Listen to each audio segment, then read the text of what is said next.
আমরা কি ওয়াদা করতে পারি যে ইনশাআল্লাহ আমরা হালালভাবে বিয়ে শাদী করবো, কোনো হারামে যাবো না ইনশাআল্লাহ? এই সমাজ থেকে জেনা বন্ধ করতে হবে, এই সমাজ থেকে ফ্রি মিক্সিং বন্ধ করতে হবে, এই সমাজ থেকে সমস্ত পতিতালয়কে বন্ধ করতে হবে।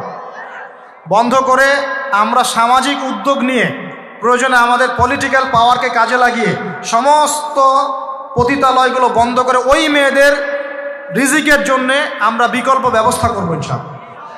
আমরা টাকা পয়সা একত্রিত করে তাদের জন্য কর্মসংস্থান করতে পারি না? এইগুলো কাজ করে নারীর অধিকার প্রতিষ্ঠা করা যায় না?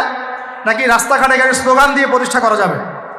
সমস্ত যে নোংরা জায়গাগুলো আছে এগুলো বন্ধ করে ওই মেয়েরা কিন্তু কারো মা, ওরা দেখবেন কারো বোন, কারো স্ত্রী বা কারো সহধর্মিনী কিছু একটা হবেন, তারাও কিন্তু মানুষ, তারাও মানুষ, হয়তো অন্ধকার জগতে হারিয়ে গেছে, দালালের খপ্পরে পড়েছে বা পেটের দায়ে পড়ে কাজ করছে। যদি আমরা তাদের জন্য বিকল্প ব্যবস্থা করে দিতে পারি, আল্লাহ পাক আমাদেরকে তৌফিক দান করুন। তাদের জন্য